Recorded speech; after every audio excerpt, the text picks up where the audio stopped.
Welcome to meeting number 149 of the House of Commons Standing Committee on Government and we do not have our interpretation working, it appears. Okay, is it working now? Pour pouvoir entendre To be able to hear, I have to put it on maximum volume to be able to hear just the faintest sound. So there must be something wrong with my earpiece. I have to put it at maximum volume to hear anything at all, and it's very, very faint. We'll get tech to look at it.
Again, to meeting number 149 of the House of Commons Standing Committee on Government Operations and Estimates.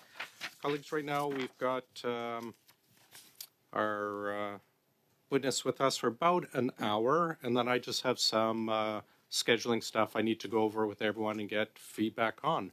Well, we'll start with Mr. McDonald. You have the floor for 5 minutes, sir. Please go ahead. Good morning, everyone. Mr. Chair, before we begin, I would like to acknowledge that we are gathered on the unceded territory of the Anishinaabe Algonquin Nations, people whom we acknowledge as custodians of the land and the waters of the region since time immemorial. Thank you for the opportunity today to appear before the committee and answer questions about the internal audit of grants and contributions and Environment and Climate Change Canada. In my role as Chief Audit Executive at ECCC, I'm responsible for the conduct of internal audits within the department. Monsieur Président. Chair, I would like to emphasize that the scope of our internal audit work focuses on program administration and operations within the department and not on the broader environmental and climate change portfolio. The internal audit team's mandate is to provide independent and objective assessments of governance, risk management, and internal control processes. This work supports the provision of assurance on how programs and administration are operating and the identification of continuous improvement opportunities. The Deputy Minister has made grants and contribution administration a priority, and this has also been a priority of our Departmental Audit Committee for the past several years. The conduct of this internal audit was identified as part of our departmental risk-based audit planning process. And as part of this process, the internal audit function reviews departmental risks in relation to our priorities. And we plan internal audits projects to support the provision of assurance on these subjects. The significant growth in grant and contribution funding across many programs was one of those risk areas. The overall audit objective was to assess the operational effectiveness of the governance, risk management, and internal controls in place to administer the Grant and Contribution Program at Environment and Climate Change Canada, and to assess progress made in implementing the recommendations of the DG Director General Committee of Review of Grants and Contributions carried out in 2020 to 2021. Monsieur Président, Chair, we studied 100 grants and contribution projects worth a combined $79.5 million in 2022-2023.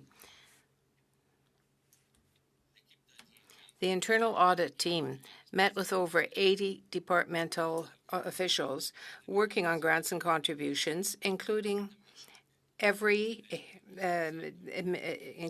Ashok, the ADM responsible for the programs. We observed a number of areas that required improvement and some good practices that had emerged.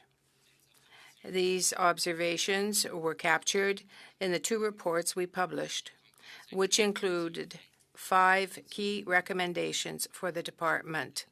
I believe that the work that the internal audit team undertook was professional, objective, and comprehensive, and effectively identifies key issues and potential solutions to address them. was undertaken in compliance with relevant policies and directives, including international auditing standards. In addition to the internal quality assurance practices, our function also underwent its required 5-year external quality review at the same time the audit was underway.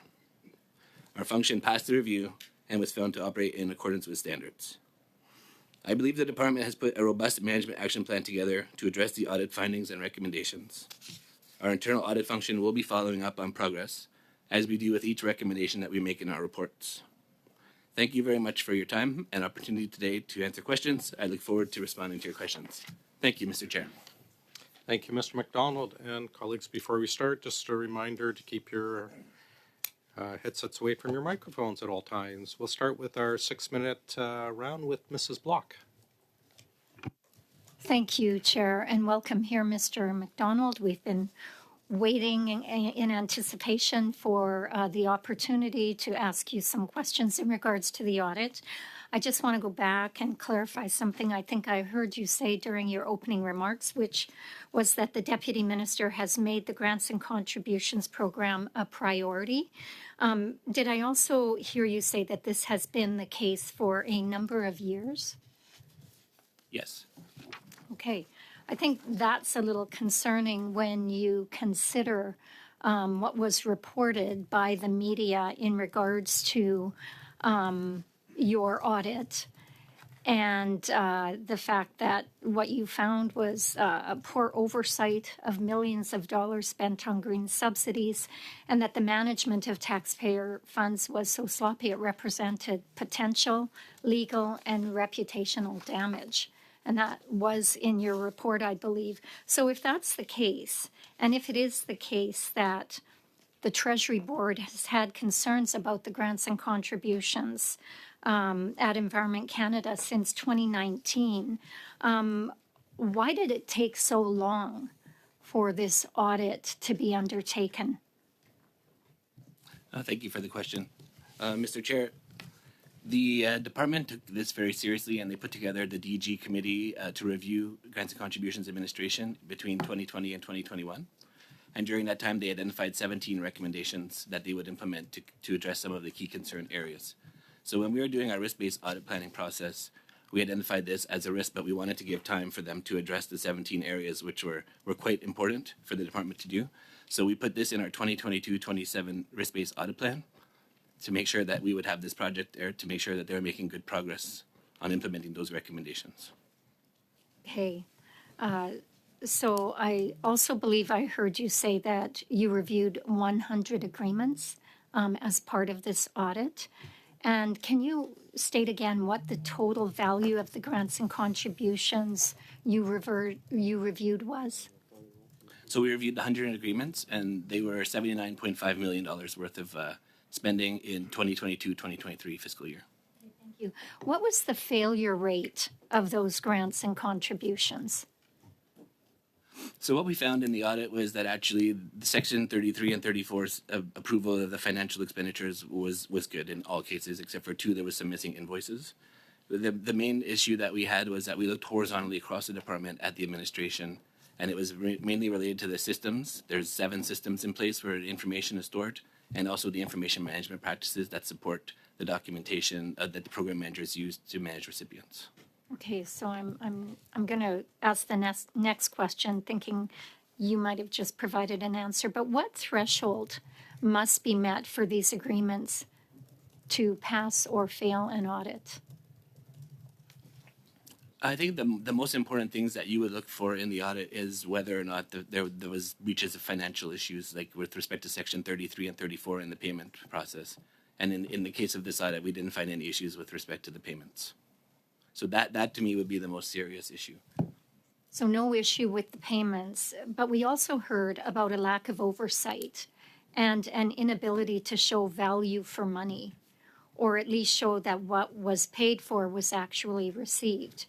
Would any of this mean a failure on the part of any of these agreements? So the internal audit looked at the governance, risk, and controls in place to manage the agreements from a horizontal departmental perspective. We didn't look at one particular program. We chose files from 8 different programs to make sure that we could satisfy ourselves that they were doing the right things. It just ended up being that there was some systemic issues with respect to the information systems and information management that could be improved.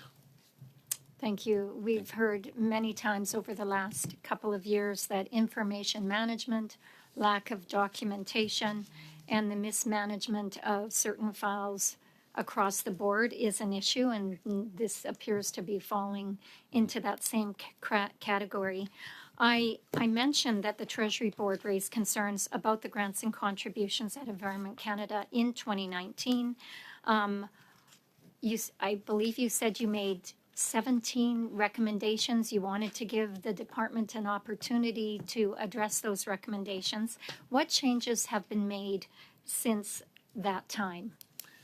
So in report 2 of the 2 reports that we produced, we did a follow-up on the 17 recommendations that were actually made by senior management at the DG level that were approved and endorsed by the Deputy Minister to address GNC issues. We did find that about half of them were in progress and making good progress. And some of the key things that they have done is actually to get a community practice together, which hadn't existed before. So you have about 80 people every month meeting to talk about issues that they're experiencing within grants and contributions. They've strengthened the recipient audit framework, which had been a finding also in our 2019 audit that this needed to be put in place so that the department could satisfy itself that the recipients are actually expending money in accordance with the terms and conditions and in accordance with their contribution agreements. So the strengthening of the recipient audit framework and this community practice and putting in place an investment oversight committee where every grant over $100,000 that is deemed medium or high risk is also reviewed by a horizontal committee of directors general before these programs are approved. Okay, so how do you square the circle that they're making good progress with what you identified as the management of taxpayer funds being so sloppy that it represented, and I'll quote, potential legal and reputational damage? Yeah, so when we referred to, that's on page 18 of the audit report, and that where we talk about Sorry, I have to potential. interrupt. I just make sure it's a brief response, please. Yeah. So that reference to potential legal and reputational damage was a potential impact if the issues with respect to information management and the information systems were not addressed. Thank you. Thanks. Mr. Beans, please go ahead. Thank you, Mr. Chair, and thank you, Mr. McDonald, for joining us today. How are independence and objectivity of the internal audit function maintained? Mr. Chair, thank you for the question. So I report directly to the Deputy Minister, and I follow the internal. We have an internal audit charter that guarantees our independence, that guarantees my access to all information I need to do my work. We also have an internal audit departmental audit committee charter that also gives the independent departmental audit committee access to documentation that it needs to do its work. So my independence is assured by my reporting relationship with the deputy and in the actions that I take as the chief audit and evaluation executive within the government, within the department, in terms of not being part of management decisions where I could take ownership of that are beyond my purview. So the committee also does some of the work to make sure there's more oversight? So we have an audit committee that meets at least 4 times a year, and they provide advice to the deputy minister on the functioning of the internal audit function and provide the deputy minister with advice on anything that he needs advice on from them. And can you describe how the audit team supports the department in monitoring progress on the management action plan? So we have following the audit? thank you. Mr. Chair, we have a process in place. Twice a year, we do extensive follow-up on all the internal audit recommendations, all of the evaluation recommendations, and all of the recommendations done by the Commissioner of the Environment and Sustainable Development. So my team reviews the submissions from each branch that they provide to determine whether or not those actions can be closed. And we present our analysis of these results to the Departmental Audit Committee. And the Departmental Audit Committee will recommend to Deputy approval if they're satisfied with the information that they receive. And how many branches is that? We have about 12 branches in the department. And can you maybe explain how auditors determine whether a specific initiative provides value for money? How do you measure that? So our role within the department is really to look at governance, risk, and controls to make sure that the foundation of program delivery is solid. We also have an evaluation function that will look at those type of value for money or performance issues with respect to whether or not we're achieving objectives. But the role of the internal audit function is really to look at the governance, risk, and controls to determine whether or not the processes are in place to support effective program delivery. Your opening statement that the annual planning process that your team undertakes to identify which audit reports you're going to work on that year. Can you walk us through in detail what that process looks like and how you have assurance that you're doing the right projects? Like, how do you choose them? Yeah. So throughout the year, we're doing environmental scanning. We're looking at the different program documents that are being developed to identify areas where internal audits or evaluations may be required. And then when we get into the fall period, we take our environmental scanning, we do a review of all departmental documents, and then we send a questionnaire to all executives within the department. And then after that, we collate all this information, and then we meet with every branch head. We give a detailed description of what their priorities are, what their risks are. And after all these consultations, we go to our departmental audit committee with a draft list of projects. And those draft lists of projects are reviewed, and they provide advice. We go back, we get advice from Treasury Board on some of those horizontal initiatives we may not know of in our department. So then we put this all together, and we go back through the committee structure again, the departmental audit committee, who will review it and provide advice to the deputy on whether to recommend or not, to approve it or not. How long does that take? So when you're looking at the continuous environmental scanning throughout the year, and then this process normally takes between September and January. Can you maybe talk a little bit about the merits and drawbacks of designing programs to operate primarily through grants and contributions rather than other funding mechanisms?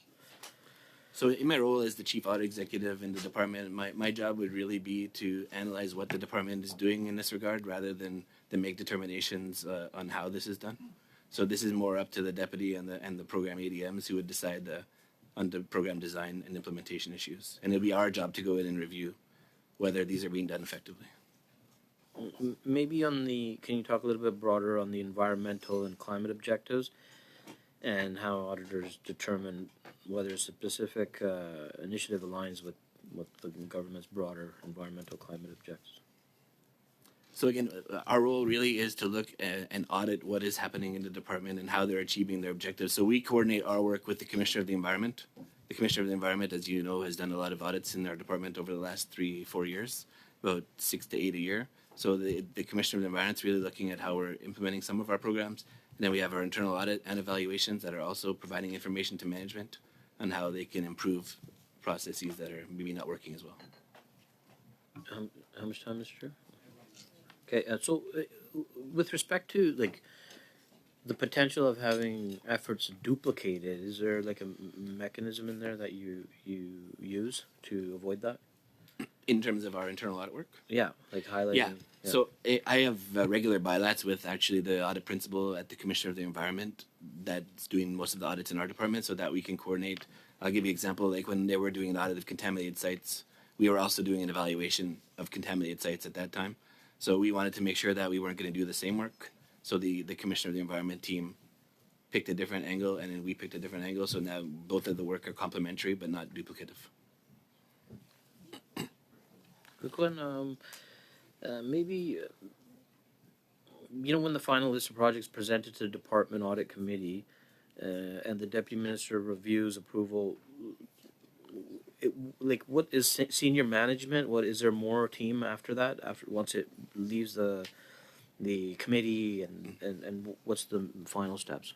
So the final steps in the process would be we would present the list of projects to the Departmental Audit Committee, and the four external advisors would advise the deputy on whether or not the plan was solid in terms of the audits. Then we would go to our Departmental Performance Measurement, Evaluation, and Results Committee, and that is the committee that has all of the branch heads and the ADMs on there, and they are providing advice to the deputy on whether we're hitting the programs at the right time. For example, if it's a 5-year program, we would want to have evaluation results in years 3 to 5 that could support decisions on program funding renewals. Yes. Thank you very much. Mrs. Vignola. Merci beaucoup, Monsieur. Thank you very much, Chair. And thank you, Mr. MacDonald, for being with us today. When we had on October 1st the Deputy Minister before us, we were told that the department's work has increased enormously, particularly with respect to grants and contributions. Just a comment on the side from me. That surprised me because I said to myself, when you give more responsibility to a department, a greater responsibility, you should understand that the department in question should have the management capacity to deal with it. But that being said, the tools and the management processes that are in place, would you say that they suffice to provide good management? Is it a problem of process or a problem of knowledge of the department and those in it? Thank you for your question. I'll answer in English. What we found in the audit was that the Center of Expertise that supports grants and contributions across the department have developed good tools and processes. And also the CFO has put in place a system of internal controls over financial reporting for grants and contributions that is very well done. The problem ends up being at the delivery level, where you have multiple people that are involved in delivering programs, and then the creation of other centers of expertise in the different branches that may be duplicating, maybe contravening a little bit the guidance that's coming from the central. So it's really, what you're looking at really is like a lack of training for the people in the programs, and maybe a lack of knowledge. And with 7 systems where information is stored, you might not know where to get the definitive document that you need to manage your program. So beyond those problems, could we also talk about the problem of people who work in silos independently in terms of the resources that are there? So the people that are working in silos. So we found this because we looked at all 8 program branches and not just at a single program. This is when we can actually add value to the department by saying, the processes are different across the department, and we need to make sure that to the extent possible, these have to be coordinated and people have to be using the same templates, because it's important when you're putting an agreement in place with recipients to have the proper clauses in place. For example, if you don't have a clause in there related to recipient auditing, and then you determine you want to do an audit of that, then it's very difficult to go and do that. So you want to make sure that your templates are solid and that people can use them properly. Merci. Thank you.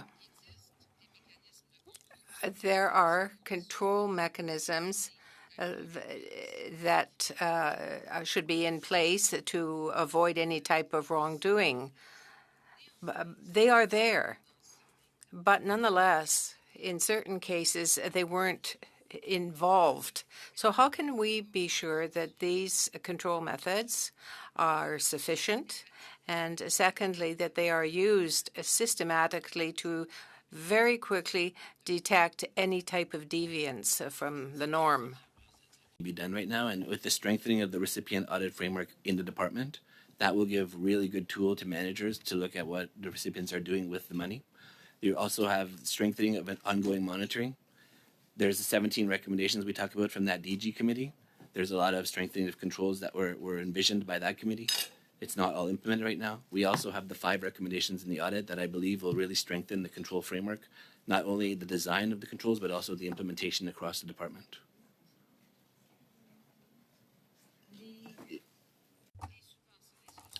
The grants, as the Deputy Minister explained, are not subject to a report. If they receive grants, they're not obliged to talk about the results or report to you about the results. But wouldn't it be better then to have, if only an idea of what's going on? For example, if they said, okay, this is what we've done so far, this is what we want to do, if you had some sort of general idea of the progress that is being made, are you halfway through what you intended to do or not? Because it may have an effect on the results if they are attained at all. So how do you follow up the grants in that way? The policy on transfer payments allows for this is the mechanism when you issue a grant, there is no real reporting requirements that have to be put in place. You can ask for these. And as we said, as I think the CFO said when she was here, the grants represent 1% of our departmental program spending in this area. So how can you be sure? How can you be sure that the objectives have been reached, that the goals have been reached? How can you be sure that that is the case without a surprise? Level, you would be working with the recipient, you would be getting updates from them, and in most cases, 99% in our department. So you would be getting reports quarterly, annually, final reports. Then beyond the program managers, you also have a departmental results framework with key performance indicators related to each of the programs.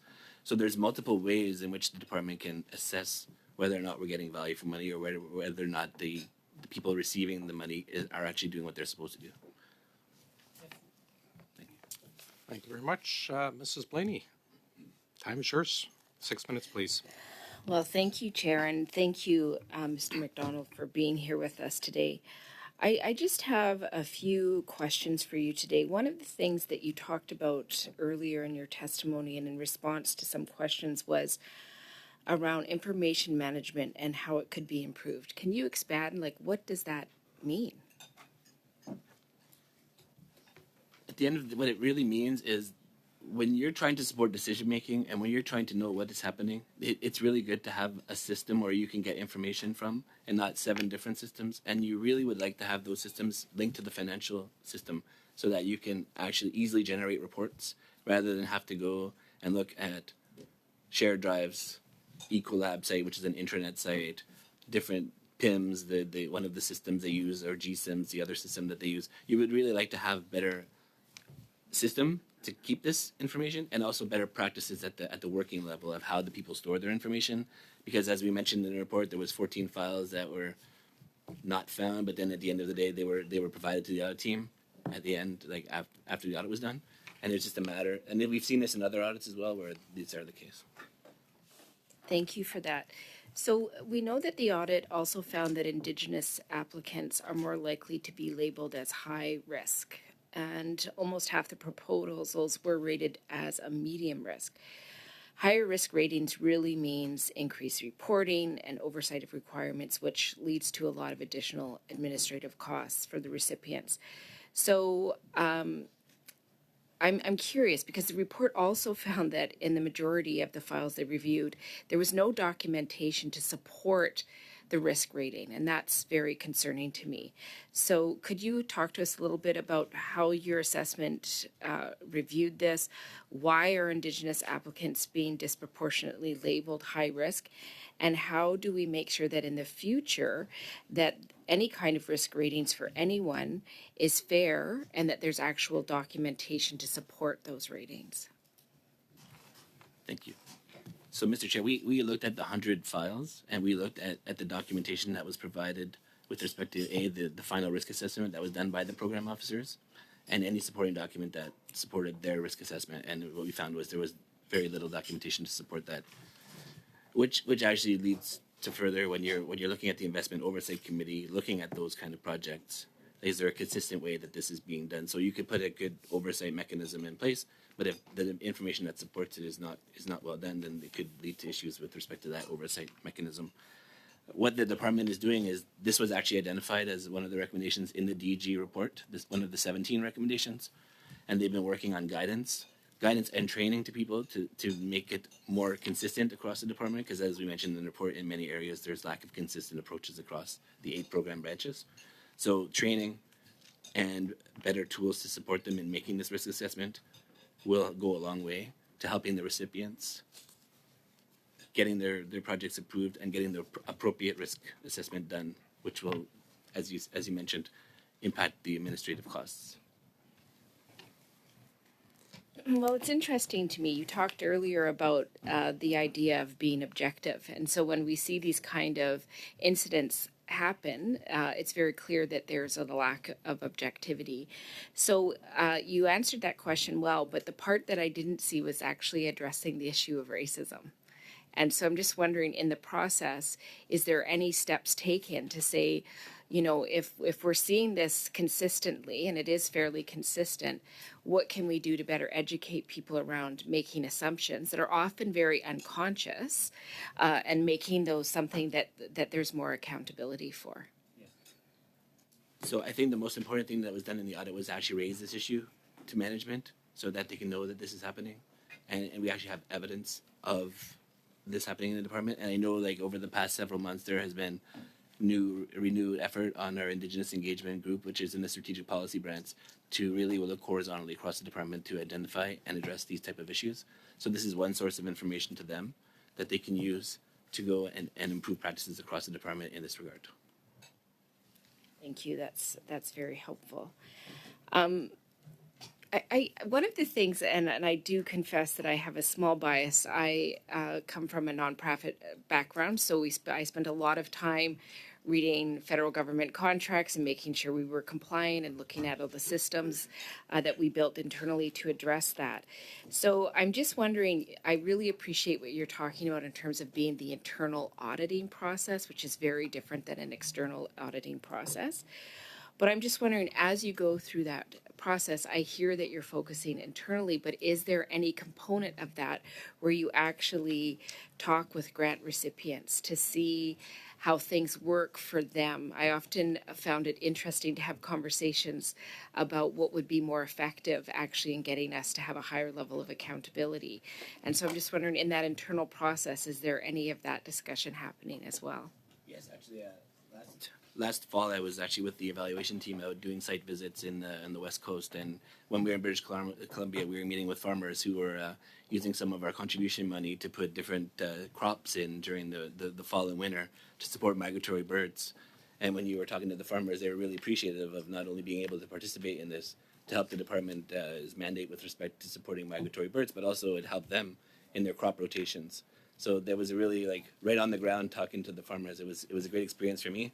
And they've also met people who've donated land as part of the Ecological Gifts program, and explaining why they did it. And actually, we had a meeting on the land with the people who donated the land, the NGO that was restoring the land, and the program officials who were managing this whole project.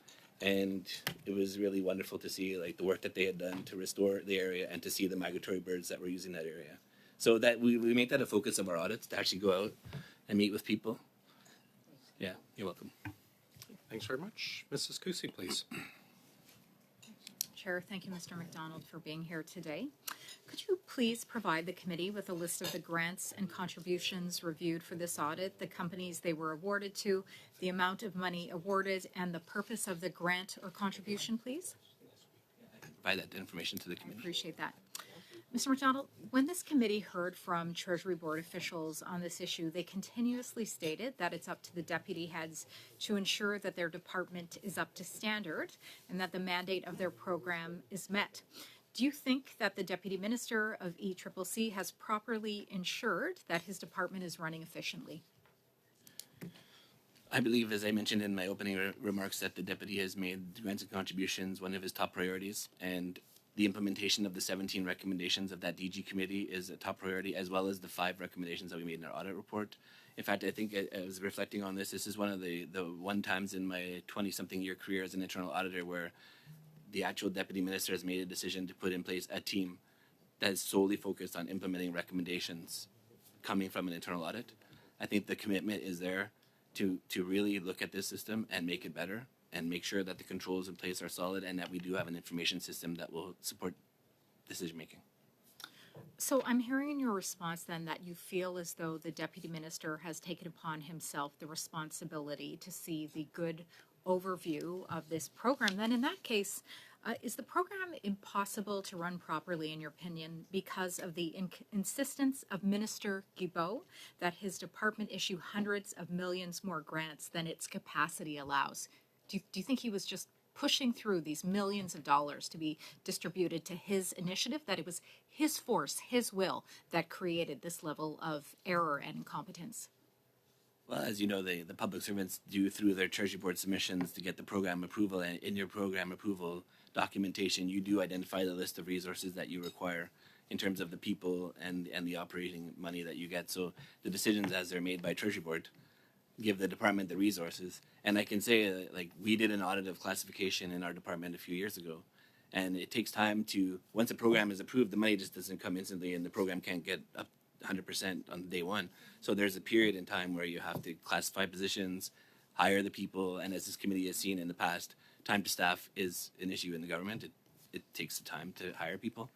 So the resources are provided through the submissions, through the budget process, and it's up to the department to implement.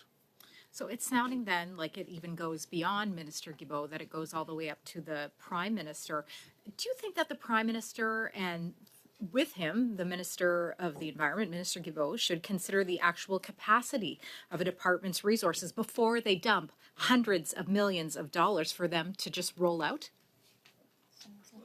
As I mentioned earlier, the departmental officials are really the ones that identify the resources required to implement the programs. Is the Deputy Minister able and comfortable, do you believe, to bring his concerns from this audit to the Minister and the Prime Minister? My role in the department is really as an independent person in my department to talk to the deputy, and it's up to the deputy to express his concerns to the minister and the Prime Minister. As the auditor, do you believe that this program is sustainable with its lack of clear standards, the mismanagement of documentation, the granting of millions without a proper justification, or does it need space and time to fix these issues and allow the department to fulfill its mandate? Well, I believe that the processes are in place, and we didn't just look at one program here. This is actually the management control framework that is in place to support the delivery of all of our programs. And I believe that the actions that are being taken are going to support the delivery of the programs.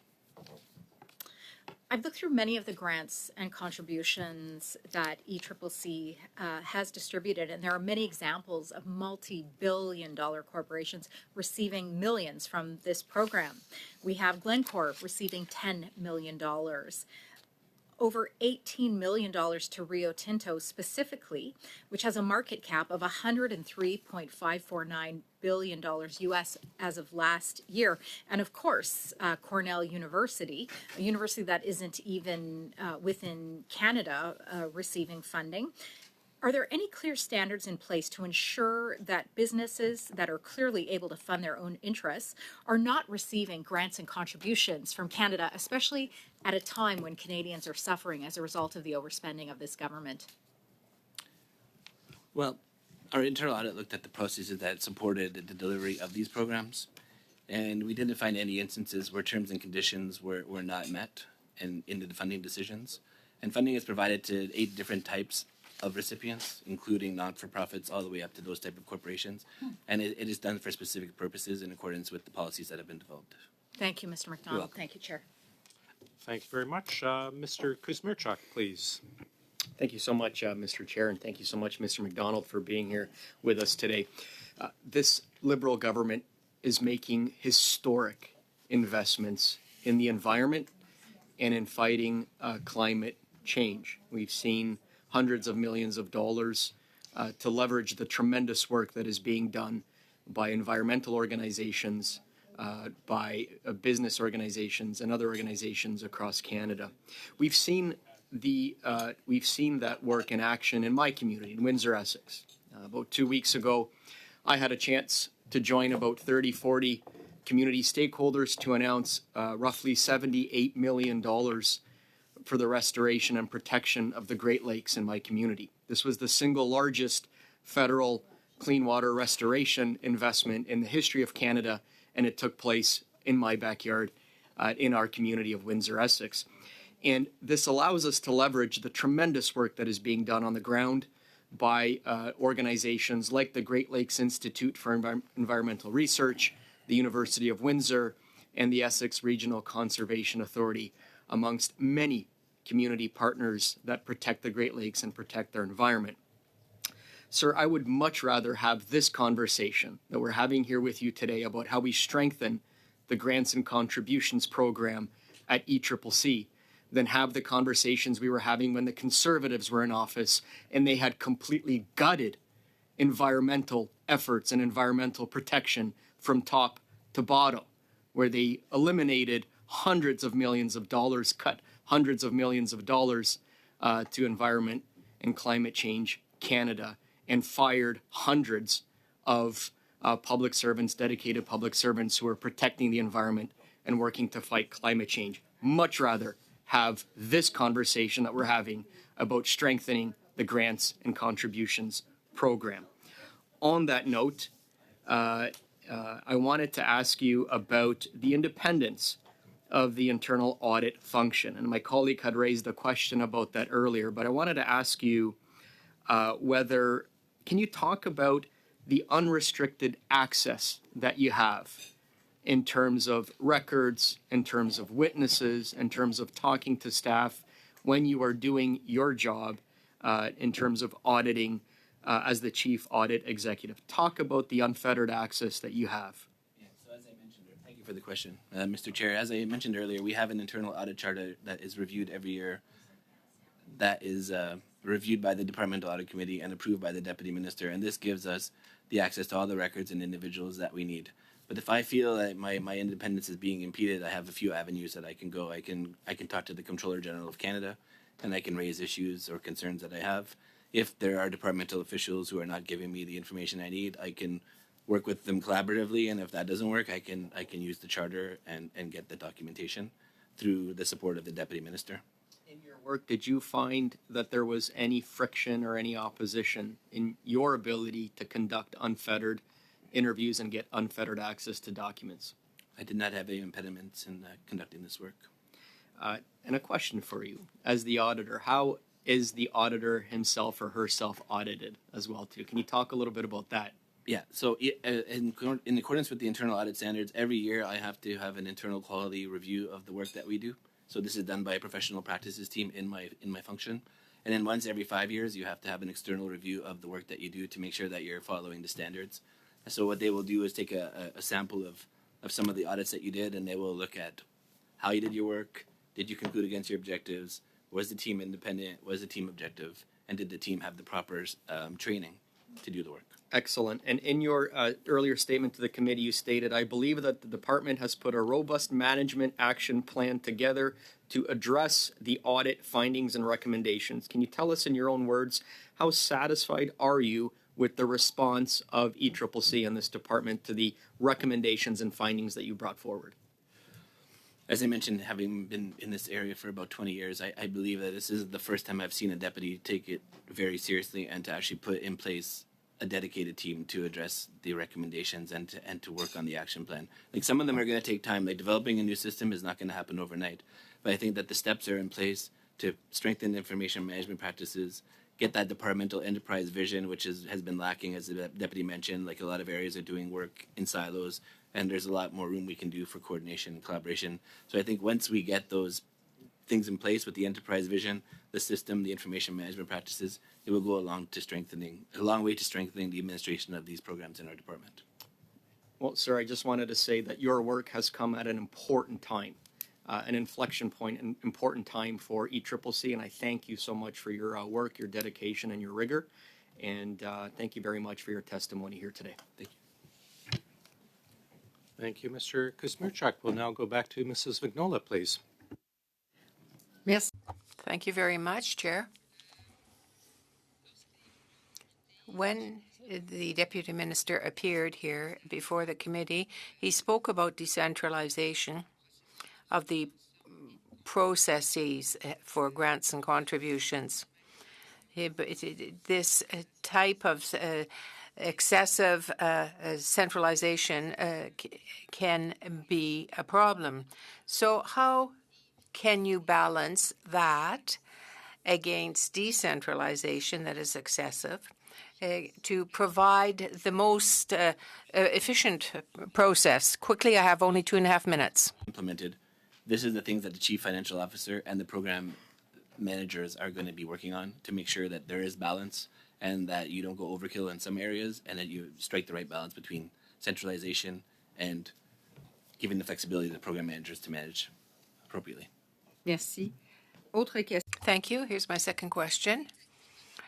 Given the fact that different programs don't talk to each other necessarily, you know what I'm talking about, and different departments that don't necessarily speak to each other, how can you be sure that the persons receiving these contributions for a department would not represent duplication, where somebody else in another department or in the same department even would get the monies for the same project? So how do you avoid that?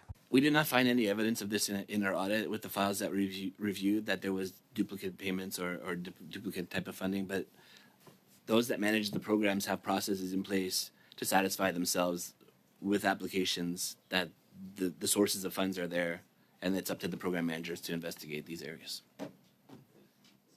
OK, j'ai peut-être encore juste un peu de temps. Thank you so much. Everybody talks about best practices, and they are wanting to put in place best practices without exception. Whether it's departmentally or on an international level, that's what they talk about.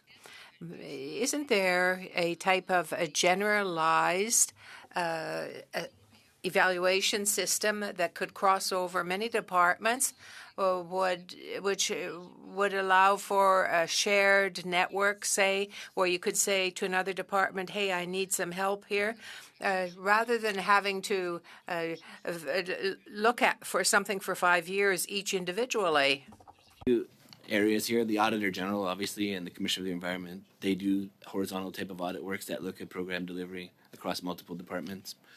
You also have the Office of the Controller General who can do horizontal audits of certain issues. But then when you get to the program level, I know there is programs like the Low Carbon Economy Fund where there are actually tables where people from different departments sit there and they talk about these issues. So there is a sharing of information there. But I know when we're looking at the totality of management in our department, and one of the things that was coming up during that DG review committee was, why don't we go and look what's happening in other departments, because we need to have an investment oversight type of committee that we did not have there. And so they went and they looked at a couple of departments and they got some best practices and they implemented it. You're welcome. Thank you very much. Mrs. Blaney, before we get to you, I forgot to officially welcome you to OGO. It's wonderful to have you back, not just as a guest, but as a permanent member. So I extend our warm welcome to you. And the time is yours, please. Well, thank you for that warm welcome. Many have welcomed me, and it's very good to be here. And you're my first witness as an official member of the committee, so it's a wonderful thing to have that. So one of the things that I just want to come back to is, as you talked about when you were doing the audit at the very end, after the audit, getting the 14 documents, I believe you said, that were not available and then became available. And I'm just wondering, how did the department get to that place where there were 14 documents that took quite a while to find? And I guess in that question, I'm also curious, because I've seen in other departments where IT work is contracted out of the department, which can lead to some very interesting realities because they're actually not working internally with the rest of the group to see what their needs are on a day-to-day basis. So I'm just wondering if there was any correlation with that. So I think the most important thing with respect to how did we come to 14 files not being where they should have been, it goes back to the finding that there's multiple systems that are being used. And when you get down to the program manager level, where are they storing that documentation? And it also was also identified in the audit that there was a lack of of controls over who can actually access the databases. So they have to put more strict controls over that. With respect to your second question on IT consultants, that did not come up as an issue in our audit. Our audit really focused on the program delivery and the controls that were in place to deliver the programs. So you also talked about in your testimony a community of practice that is starting to come together on a regular basis.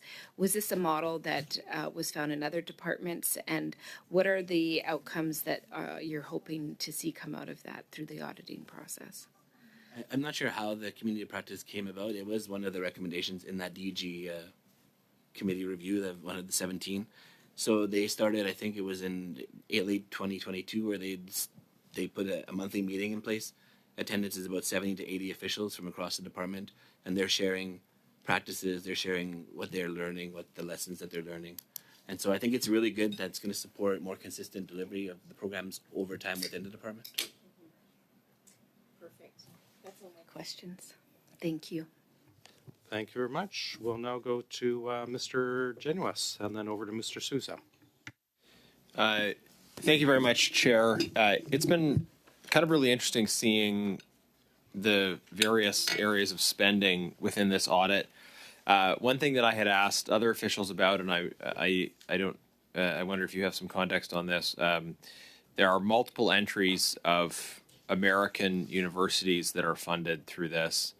I tried to get some clarity and couldn't around why we are funding foreign institutions. I wonder if you have a comment on that, and then just in general, how grants and contributions are supposed to be, or whether they're required to be or not, spent on things that are actually in Canada, or whether we see a lot of different areas of spending items that are not obviously related to Canada. So with respect to the first question, I believe the documentation will be provided to the committee in the coming days. It's just in the approval process right now.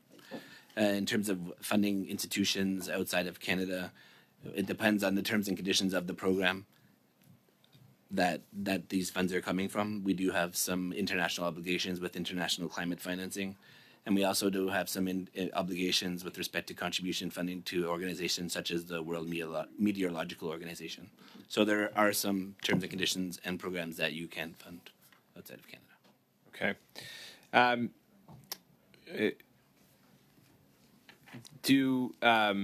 Is there an expectation that other states would fund those activities if they're happening outside of Canada, or is that considered normal? I guess I was surprised to see these funding for these other institutions, and of course we're affected by things that happen elsewhere, but other countries are affected by things that happen here, and generally you'd expect this kind of research monitoring to happen with a focus on your own country, surely.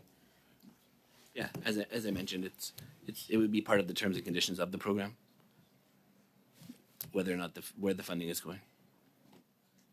Okay, I guess it's more of a policy question. Yeah, at the end of the exactly. day, Yeah. right? So you're giving me the auditor answer, which is your depends on whether it's supposed to or not. Fair enough. So we have and we will continue to ask these policy questions.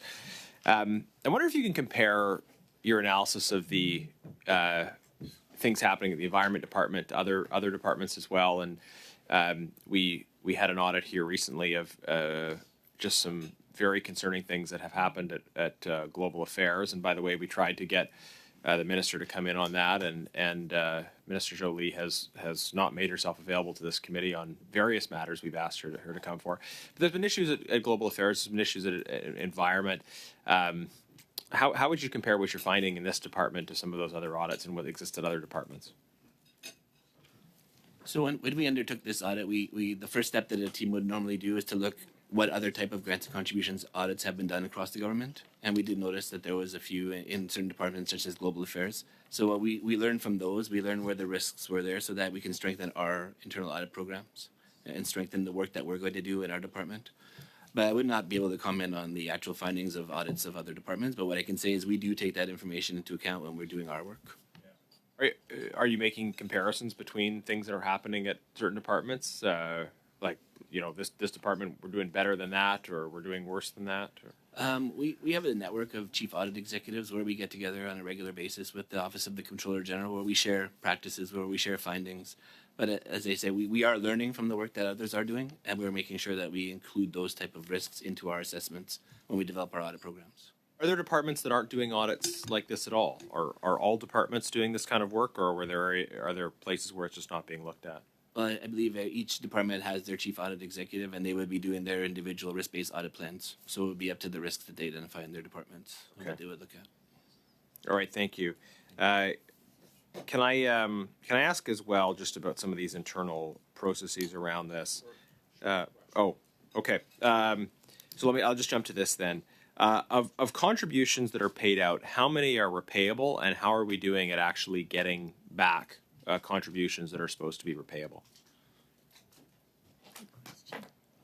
I don't have an answer for that. We did not include that in the scope of our internal audit work. What we looked at was the governance, risk, and controls that supported program delivery, but we didn't get to that level of detail in this report. Okay, did you not get to it because you didn't have the resources, because you didn't think it was important? What was the reason why you wouldn't have included that in your work? It was just not a step that was in our process. We had enough resources to do the work. We took enough time to do this work properly, but that's not an issue that came up in the internal audit. Okay, maybe it's something to think about. For the Yeah, thank you. Is that time, Terry? That's your time. We're going to go to Mr. Souza, and then we're actually going to, we've got a bit more time, so we're going to go back to Mrs. Block, Mr. Shwari, and then Block and NDP for 2.5. Mr. Souza? Thank you, Chair.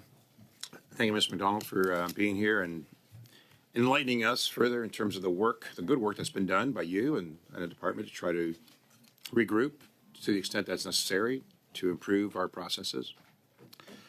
Let me ask this question first, though.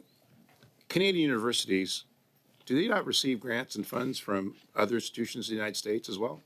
Is that not part of the research engagement? I'm not sure. It's not my area of expertise, but I would be happy to get back to you on that one. Yeah. Well, they do. Yeah. Canadian universities and many schools are engaged in global initiatives around research and development funded by foreign other countries. That's part of you. Did you not just mention that we are part of a global engagement on these matters? Yes. So who funds that?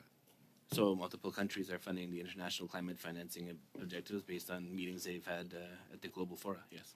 So it's not unique that Canada would participate in support of other research developments in other parts of the world. Is that correct? So we made clear that there's been growing pains here. Obviously, there's been a lot of demand. There's been a lot of growth. There's been a lot of initiatives being put forward. The budget's been increased somewhat as a consequence of that.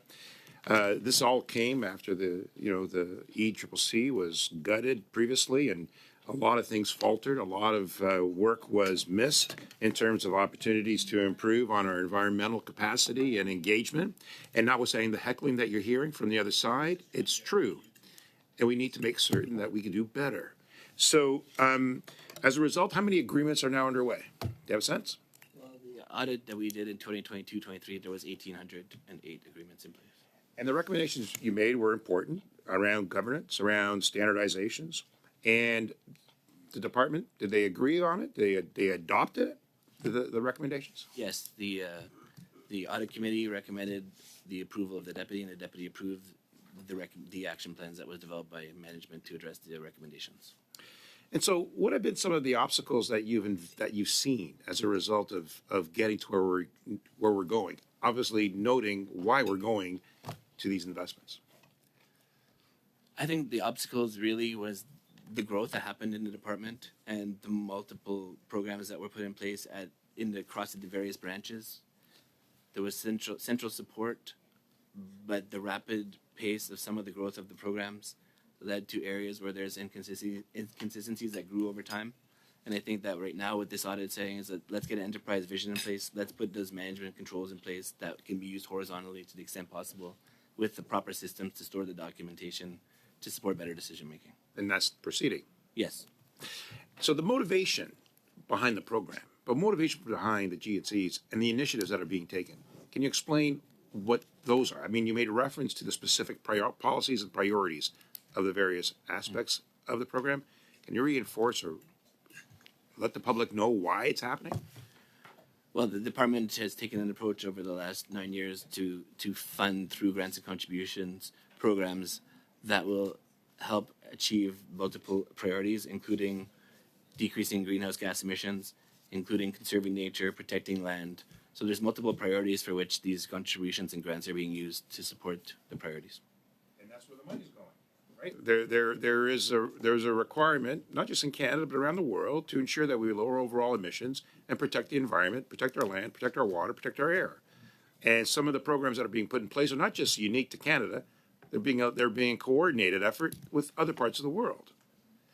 And in those contributions, in those funds, those grants that are being initiated, can you tell us to what extent there has been some success? Where's the merits in some of these initiatives?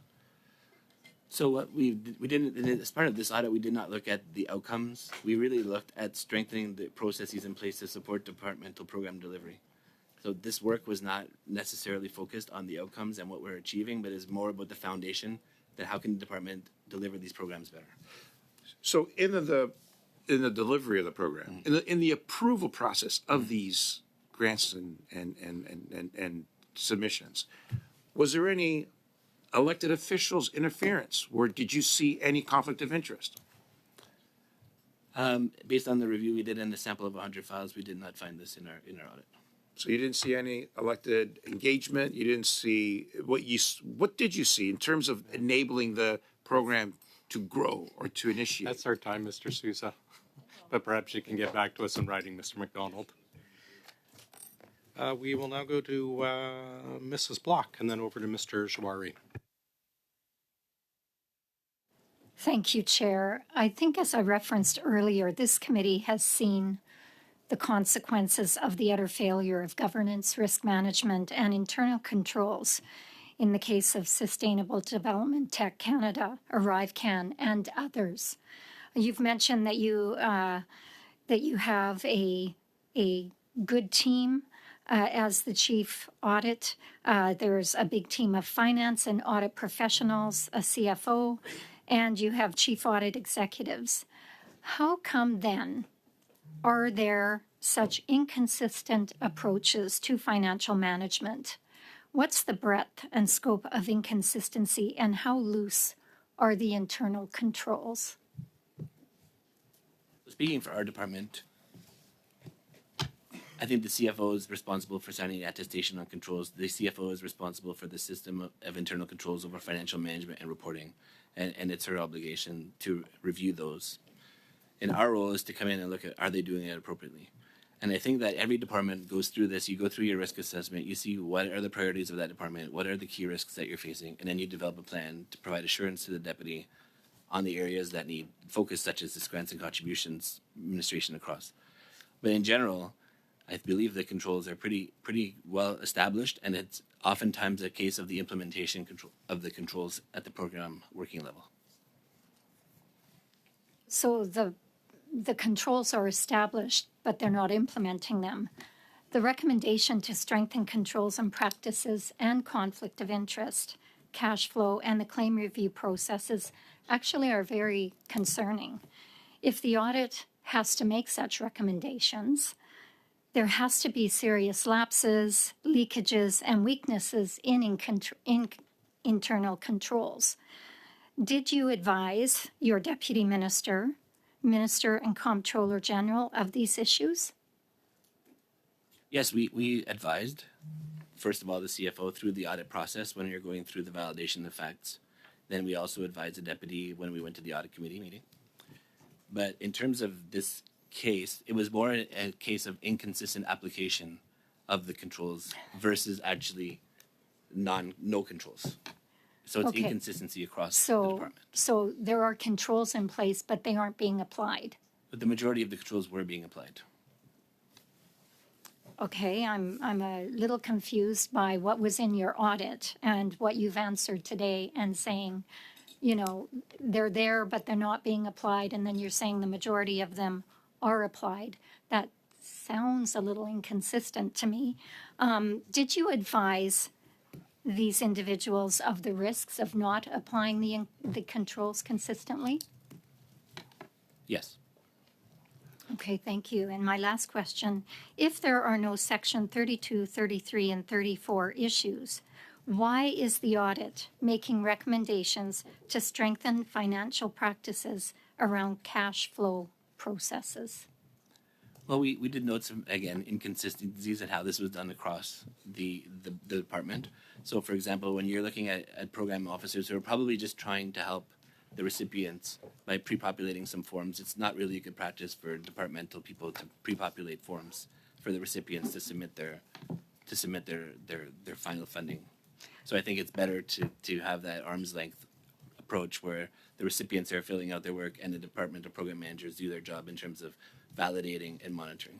Right. So it's not really a good practice, or it's not a good practice. It's not a good practice. Thank you. You're welcome. Thanks, Mr. Jory. Thank you, Mr. Chair. Thank you, Mr. McDonald, for joining us today and for the testimony that you provided.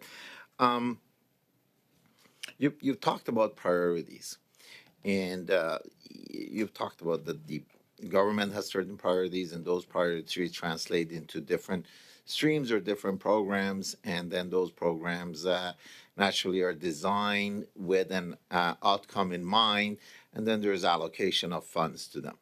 Is that a fair statement to say at a very, very high level? Can you talk about the top 3-4 priorities for ECC? In terms of our department's priorities? Yeah. Well, I mean, one would be climate change. Okay. The other one would be pollution. The other one would be predicting the weather. Okay. So let's talk about the pollution. Yeah. So how much of that fund was allocated to pollution? I don't have the answer. You don't have. But I Can you get back. provide an answer? Yes. How many projects? If I want to go back and look at the number of projects that there were kind of granted, whether they got a grant or they got loans under each one of those priorities, that would be really appreciated. Now, I understand the process that you went through and the audit that was done. The audit was focused on the process, was focused on understanding how they can bring synergy and going from a decentralized system to a centralized system supported by sufficient resources with the skill sets that's needed to be able to manage all of this. I got that. And I understand that there's a number of recommendations done and you're working on it. What took me back a bit was when you were asked about the outcome, and you said we did not look at the outcome. Okay, you did not look at the outcome because it was not part of the mandate of the audit, or there's a separate audit need to be processed to look at the outcome. And I asked that question mainly because at the end of the day, regardless of the priority, regardless of the program, there must be an outcome that we could measure how successful we are.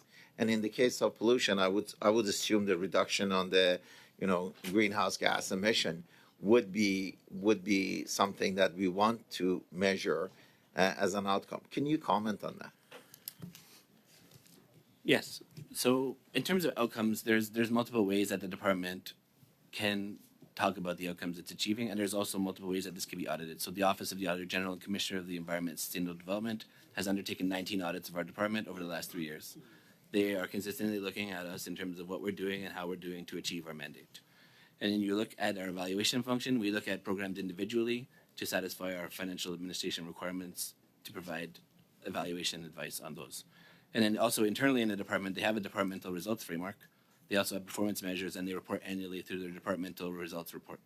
So there's multiple ways that the department can communicate the results, but the focus of this audit was more looking at the foundation of how we're delivering those programs. And we didn't just look at one, we looked across all program branches and all the programs to make sure that we have the right systems in place to effectively deliver them.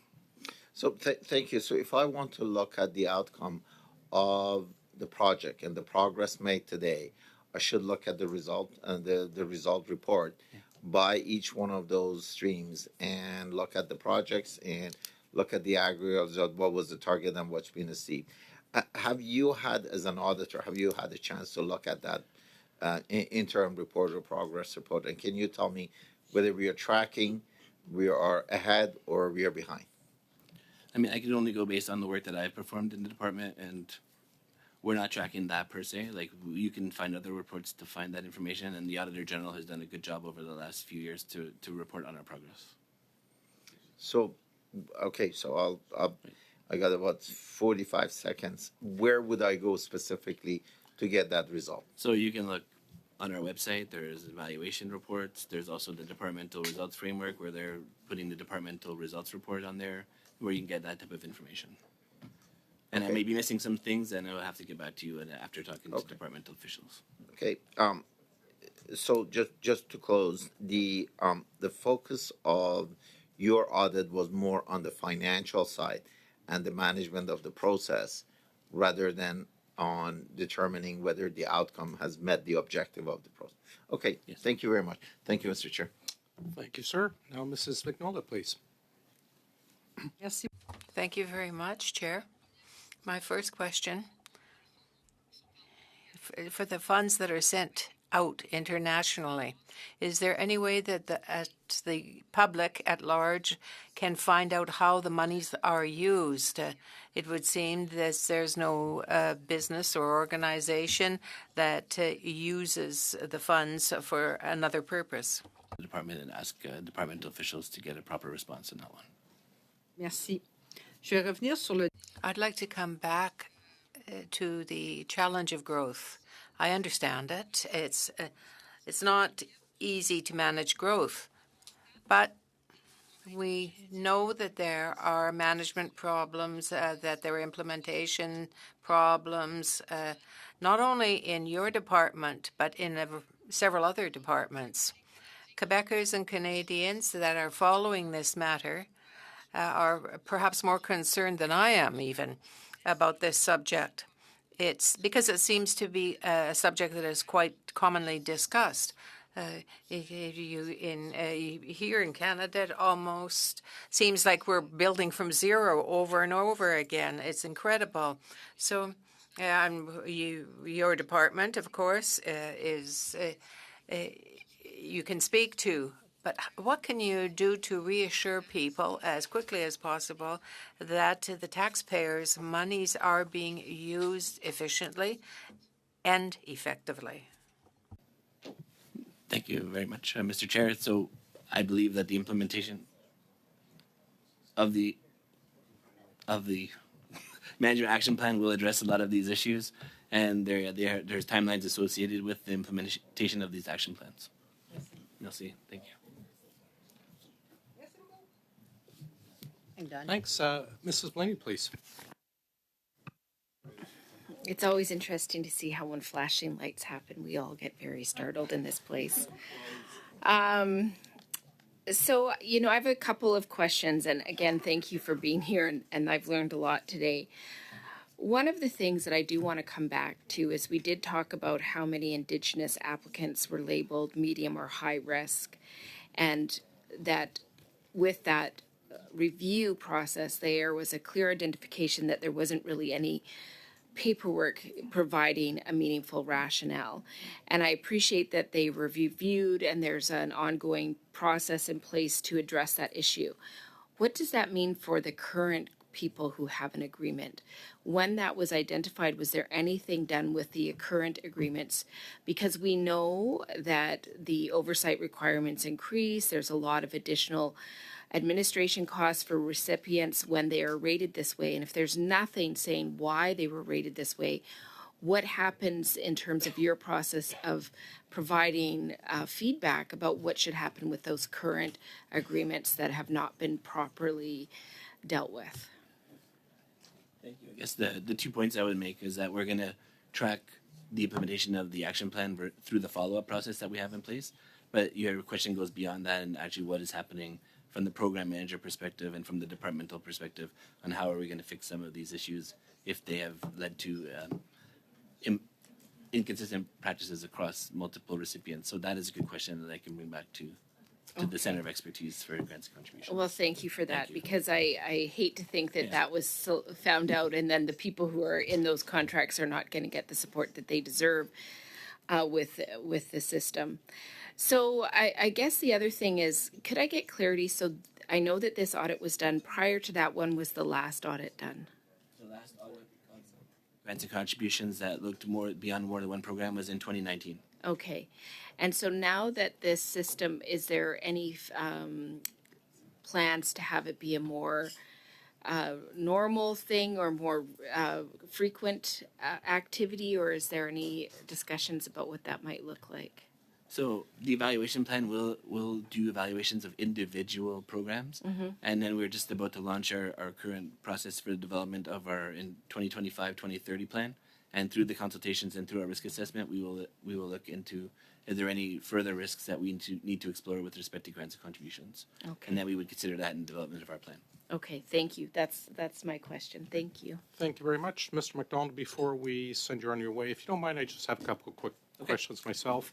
The issue from the recommendation on page 3, it talks about, and my colleague spoke about it as well, strengthening controls over conflict of interest. And I think you kind of answered that the controls were not being followed properly, but were you able to identify issues of conflict of interest as part of this that triggered this note in the report, or was it just a lack of control around it?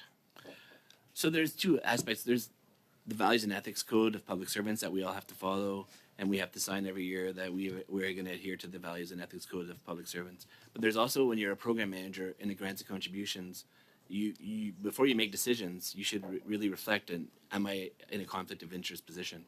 Okay. So it's not necessarily that we found anything, it's just that it's a really good practice that people You make. said it's not necessarily. Did you find any, or no, we did you not weren't find looking? any. We did not find any instances of conflict of interest, but we're saying to further strengthen the controls, it's a good practice. Okay, I understand it's not well written. I'm going to be critical. Okay, or well explained, I guess. Thank you. In the report, and the value, you didn't do a value for money audit. That's supposed to be part of the original process. Was there anything that you identified that some of the grants were not eligible, or again that wasn't part of the scope of the audit? For the 100 files that we looked at, everything was eligible in terms of the terms and conditions. Okay, wonderful. That's all I had. Colleagues, well, Mr. McDonald, thank you very much. We'll send you on your way. Thank you. Colleagues, we'll suspend very briefly, then I'll come back and go over some of the schedule issues for everyone. Thanks.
Quickly, yeah, I'll get to Mrs. Kusi. I just want to go over what's coming up in the next month, and it could be a couple changes depending on a minister's availability. November 5th, we have Minister Jolie for the first hour. I'll probably be like an hour 10 to get through. The second hour there, we're trying to get Minister Hajdu on the Indigenous procurement. We are still going back and forth, confirming availability. So it may be the 5th for her, or it may be the 19th. So we will fit in what she's available. So the 5th, if she agrees, it'll be Minister Jolie, then Minister Hajdu. The 7th is a full day. We've got, I think, 5 witnesses on the Indigenous procurement. Break week, we've got 3 meetings set. No, there'll be nothing on break week. Shame. Yeah, I know. The 19th, I'm holding open right now for Minister Hajdu if she cannot do the 5th. If she does the 5th, then hopefully we will slot her in there. The 21st is the second Canada Post study. This is the one on the bilingual issue with the post offices. 26th is the PBO. Now the 5th, if Minister Hajdu is not available, we will finish off hopefully the recommendations of the Canada Post rural study. If Minister Hajdu shows up on the 5th, then that will go back to, Canada Post will go back to the 19th.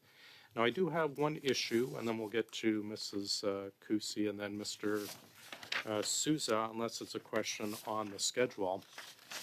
There was an issue about, it had come up on a motion, and I'm just going to ask committee if we can agree to actually have them in. It's the Public Service Integrity Commissioner and then the Procurement Ombudsman. They both indicated about, the Procurement Ombudsman before has indicated about an issue around resources. Now the Integrity Commissioner has brought up an issue around resources. And I'm looking for agreement to bring them both in for an hour to talk about that.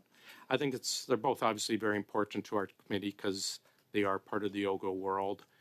The Integrity Commissioner, especially because she is new, but we've also just passed C-290 on whistleblowers. But the Integrity Commissioner comments doesn't have the resources to do her mandate. And we already have a very, very weak whistleblowing regime in Canada. So I'd like to hear her about that.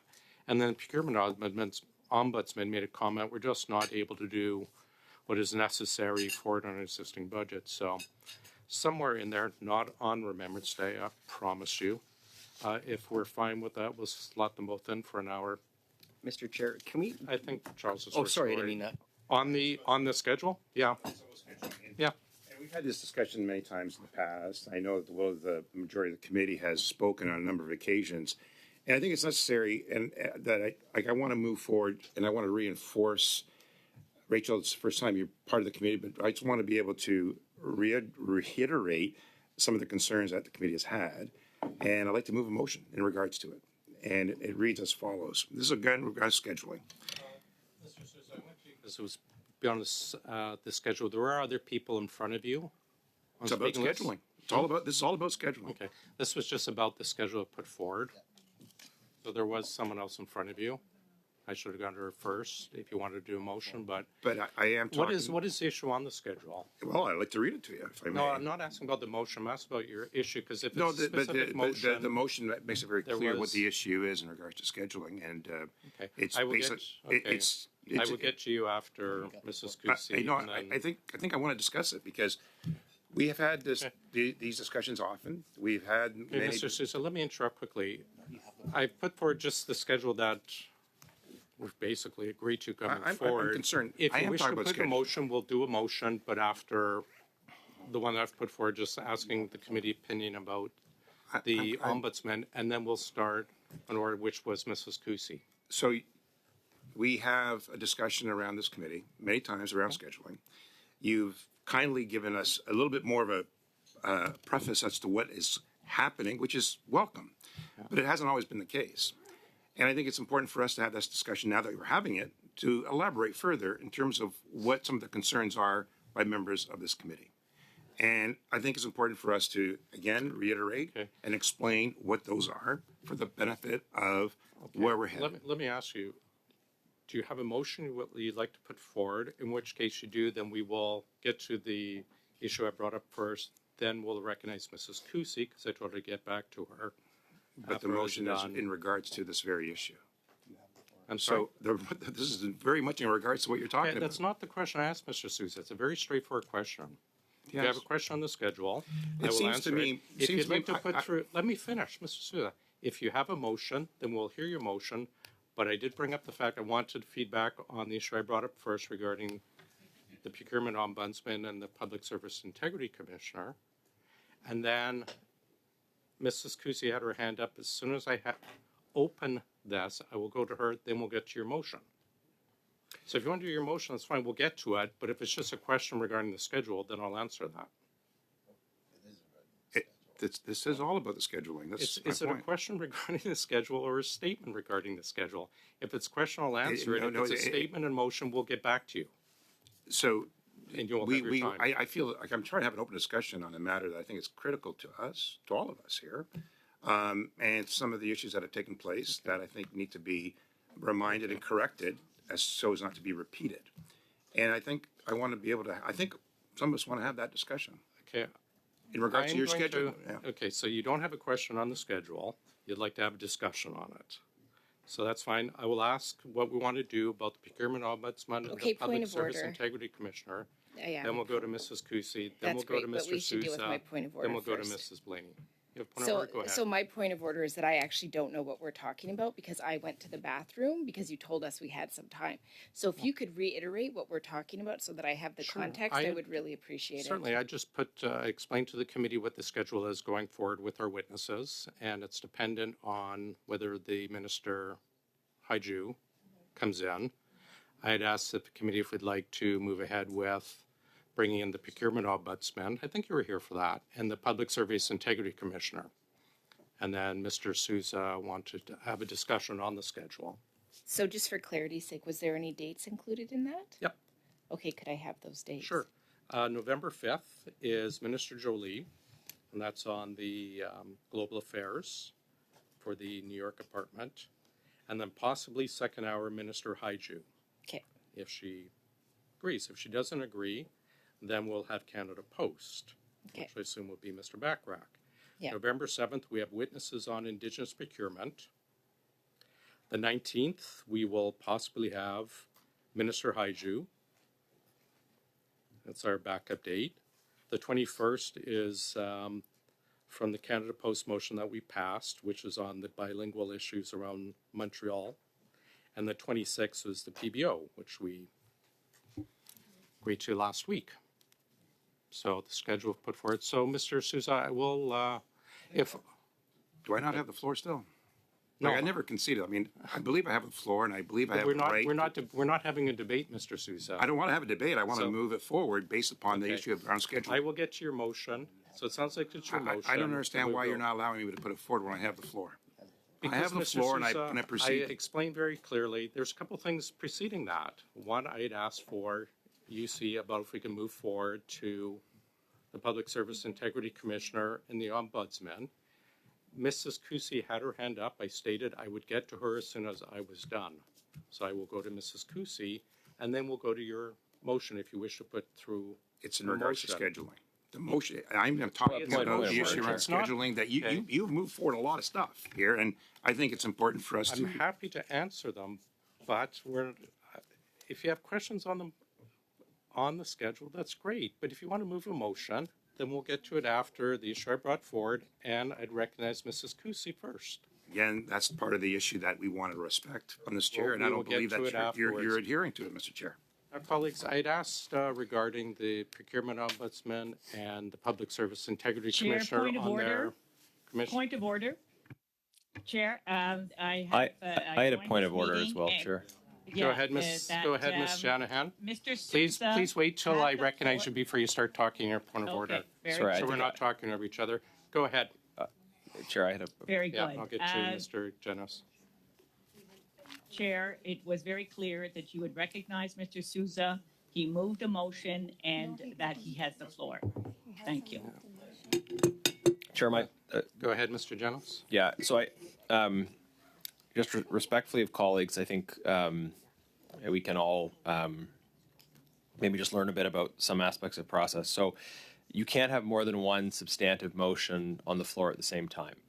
So if the chair puts forward a proposal in terms of a schedule, and we're discussing something the chair has put forward, you can't have multiple motions on the floor at the same time. In the same way that if I had moved a motion and Mrs. Block said, I want to move a motion now, you can move a motion if there's not another motion on the floor. So I think it's important to be respectful of the chair and the process, and it's not really a disputable question in terms of having multiple motions on the floor at once. But let's just deal with this one at a time, and hopefully we can actually move on. Point of order, Mr. To Chair. that point of order, Yeah. Sure, I have let me just comment on Mr. Genos, then Mr. Kuzmirchuk, then back to you, Mrs. Shanahan. But Mr. Genos, as is often the case, is correct in this issue. Mr. Kuzmirchuk? Yeah, I was going to say, as I understand it, you had engaged us in a conversation about scheduling, but no motion. You had not indicated to this committee that you have put forward a motion. The first motion on the floor was my colleague, Mr. Sousa, who clearly and audibly stated, I have a motion, and he has the floor. He was recognized by you. He has the floor. He stated he has a motion. And so by right, Mr. Sousa has the floor, and he has the only motion on the floor for us to debate. And I want to make that clear in terms of process. Mrs. Block?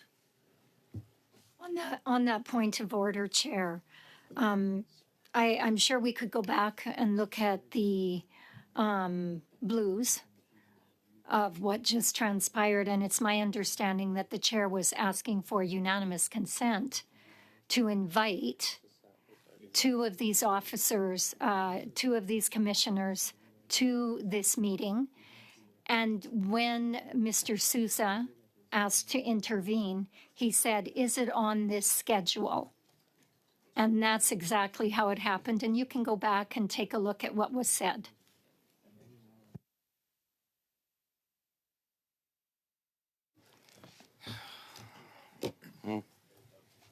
Mr. Shanahan, I think we had one from you. I'm sorry.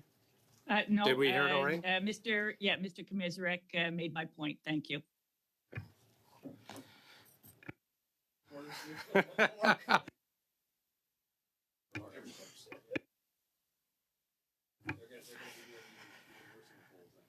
Yeah.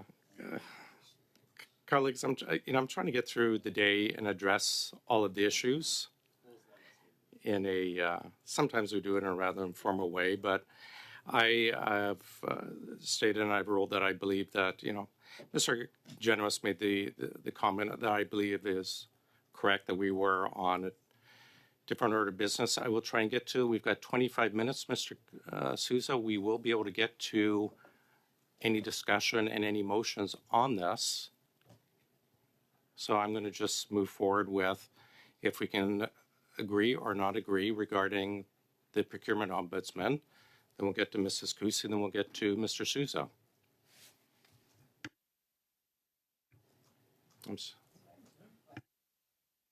Sorry, go ahead. So you're talking about inviting these members to be in our committee, which is interesting. And I'm okay with it. I'm just wondering if you have dates that you're particularly hoping, or is it just a general request? Well, general request, and a lot is going to depend on Minister Haiju Yeah. about her availability. If she's not available, period, that opens up a bit more time. Mm-hmm. So I do want to say we are operating around, as we often do, ministers' availability. schedules, which is the norm. We all are used to it. So I do just want to state for the record, because I'm new to this committee, I do understand that this committee meets a lot during break weeks. They're not break weeks for me. I have a large riding and I spend a lot of time. So I do want to express concern and hopefully leniency to have conversations with the chair.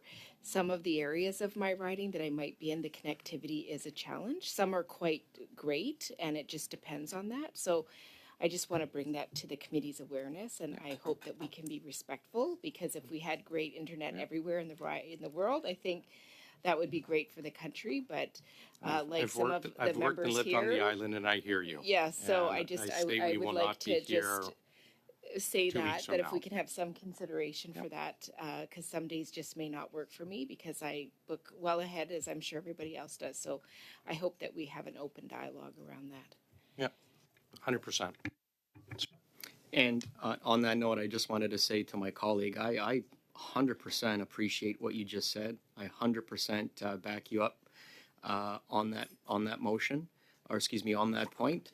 Unfortunately, I have to highlight the fact that around this committee, oftentimes we don't have a choice, and very often the decision to call a meeting during break week is made unilaterally by the chair, and it is quite often made with less than 24 hours advance notice. So I just wanted to tell my new colleague around this table that quite often the other MPs and colleagues around this table don't have a say when those meetings are called. And this is precisely the issue that we wanted to address with what my colleague MP Sousa was going to raise and had the floor to raise on this issue, because we understand how incredibly disruptive that is when we are not consulted on when we meet, and the disruption that causes to your work as a member of Parliament and to your privilege as a member of Parliament doing your work. Thank you. Thanks. Colleagues, are we okay with, obviously depending on the schedule of the minister and possibly sometime in December, procurement ombudsman for an hour and public service integrity commissioner for an hour? Wonderful. I will follow up as well with our vice chair about the minister. There were some signals that it was a possibility. I know she testified, I think, yesterday on a bit of this issue that we're studying here, so hopefully she will join us. We'll now get to Mrs. Kusi briefly, I hope, and then we'll get back to the discussion with Mr. Sousa.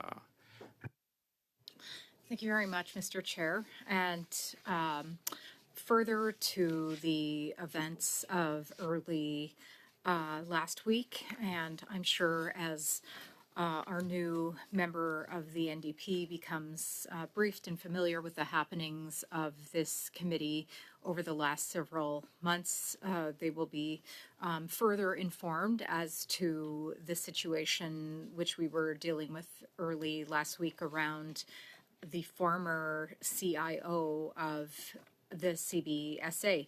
And so I'll present the motion that I will be moving here today, Mr. Chair, that is, given recent concerns regarding information management of public servant emails pursuant to Standing Order 1081, the committee call the following witnesses and undertake a 4-meeting study to better understand how the Government of Canada's Information Management Policy, the Privacy Act, the Access to Information Act, and the Treasury Board's Directive on Information Management govern the handling and storage of government records, calling the following: President of the Treasury Board, Anita Anand, Treasury Board officials; President of the CBSA, Aaron O'Gorman; Information Commissioner of Canada, Caroline Minard; former Chief Technology Officer of Canada, Min Doan; Chief Technology Officer of Canada, Luc Gagnon; former Assistant Deputy Minister, Health Canada, Cameron McDonald; and the IT security specialist involved in the investigation.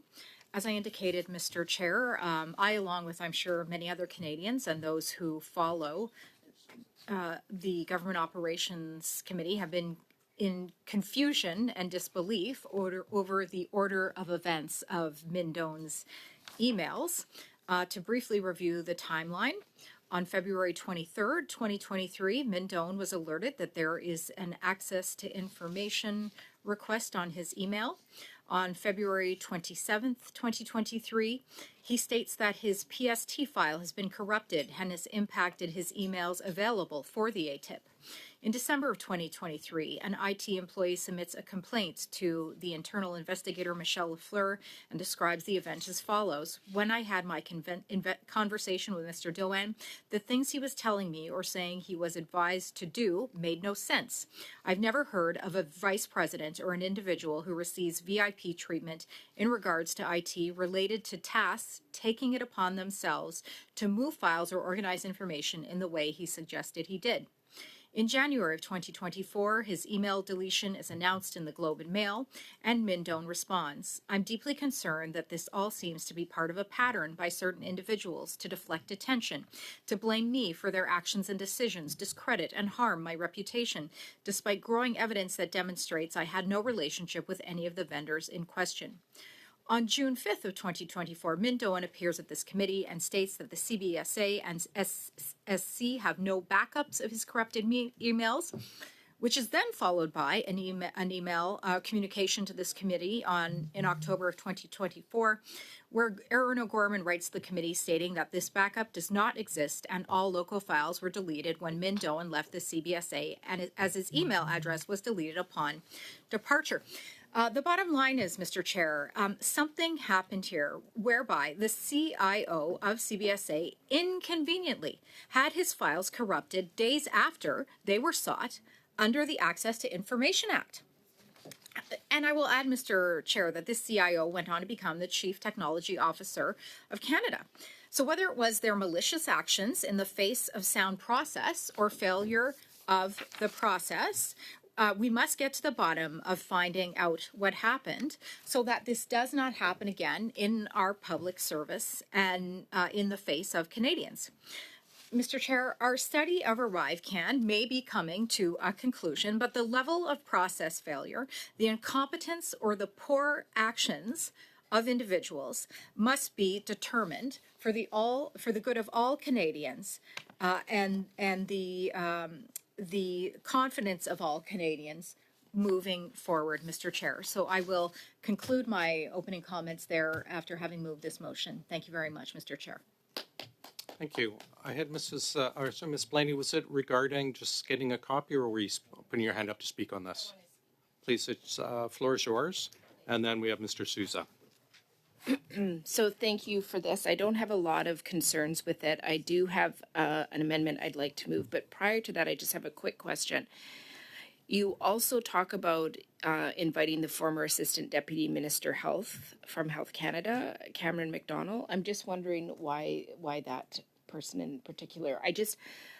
Based on other events that other committees I've sat in, often I find that former anything, they're always like, well, I don't remember, so we don't get much. So if I could just get some clarity on that, that would be really helpful for me. Sure. I had Mr. Sousa next, but are you fine if she just responds to that question, Mr. Sousa? No, she had a question. I just have a question first, and then I'm going to do a quick amendment. Yeah.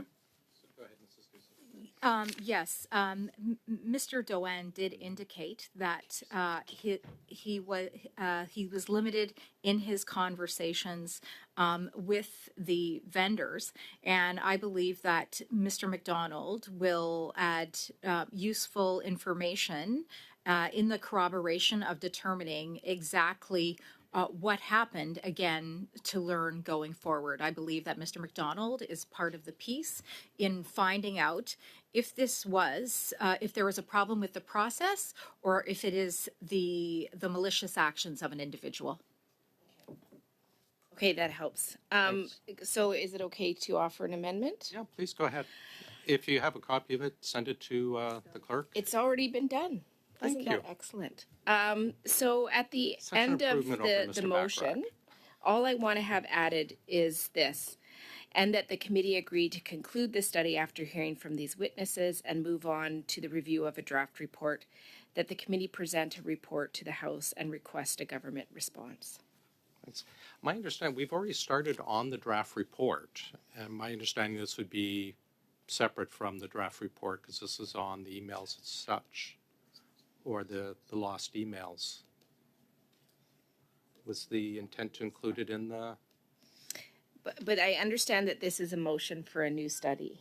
Right, but it won't be my understanding, and correct me if I'm wrong, is we've already started the draft report. We'll get to it probably in 4 weeks. So then there would be So no this would harm be to this adding would be a this. separate off event. So, pardon, I don't understand. The draft report on ArriveCan will be Yes. presented with recommendations from what we've heard up until Yeah. probably a month ago. Yeah. This is something separate Yes. coming out of ArriveCan, so it won't be. So your amendment, I understand what you're saying with the amendment, but it won't be needed because we've already started. Sorry. So already are started these the- two separate studies or one? Like if they're My two understanding it's separate separate. studies, Yeah. then I think that makes sense to me. Yeah, I just sorry, it want, is separate, yes. Yes, so Yeah. if it's separate, then there's going to be another report. I just want to Yeah. make sure that Yeah, and the we get intent- that done and that Yeah, we we were move chatting on. this morning, the hope is, because it's a big report being drafted, hoping we'll get to mid-December to Excellent. start the line by line. And so I'm moving this motion for the next report then, I guess. For this report. Yes. Yeah. Or the amendment. So I'm done now. I'll leave you to chairing. Yeah, I think everyone's fine with that amendment? Perfect, we just have, okay. So, Mr. Souza, on the amended motion. Yes. Well, the whole motion suggests that there's an issue with the storage policies, and it's based on the premise that we could not receive Mindone's emails. I think that's how it's being prefaced here. But Eric McGorman has clarified that Mindone's account, only the account was deleted and not the emails. And the CBCA has had access to his corporate emails, and it's been, and I know the clerk has received hundreds of pages from the committee. So the emails aren't lost. The emails are within our purview. They've been there since April. So the premise of the motion is incorrect. That's not what's taken place. The emails are available. And so that part is a non-issue. And consequently, as a result of that I have further amendments to this motion, or to the amended motion as a result. Can you send it to the clerk? I can read them off? through as well. And because I'm just trying to determine then what is actually here at stake. If it's about emails, then my recommendation is, for my first amendment, is to remove Minister Anand. The directives in regards to the management. Can I interrupt for a second? Sure. When you say First Amendment, are you? Well, I actually have three amendments. Okay. Well, I'll make it as one. I'll make it as one. That's what I was going to ask. Thanks. Okay. So consequently, can we just read all one amendment and then you can address them individually? I'll try to read Or- them together. How's that? All right. So, First Amendment is remove Minister Anand, right? She has nothing to do in regards to the directives here in respect to what's being taken place. Secondly is remove all witnesses other than TBS officials, the Information Commissioner, and the Public Sector Integrity Commissioner. Again, this is in regards to what is relevant, and there is nothing here by which they would add value in terms of the discussion. If you're looking for witnesses to describe. Can we just so we can make All it right, easier and the for other our- change for is our- to limit the meetings to 2, given that there'll be fewer witnesses. It is not necessary to have 4 meetings. Thanks. Probably could, because there's nothing much more here other than trying to get Thanks. clips. So I have Mrs. on the amendment to the amended motion. I have Mrs. Block.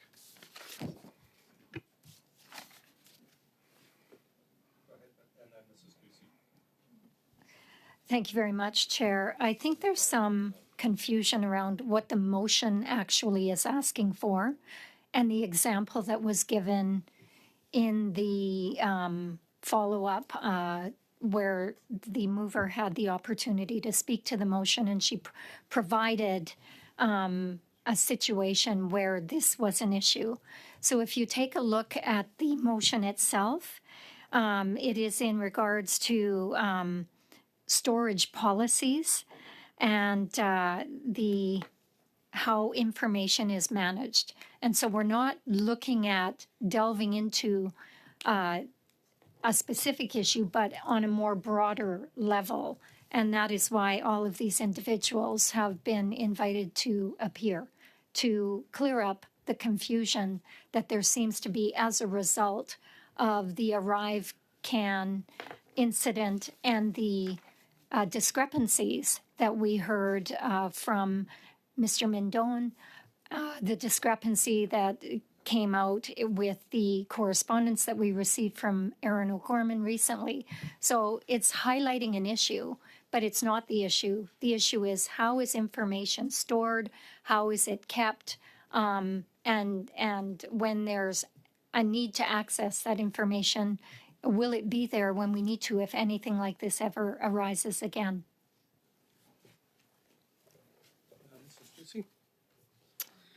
Thank you very much, Mr. Chair.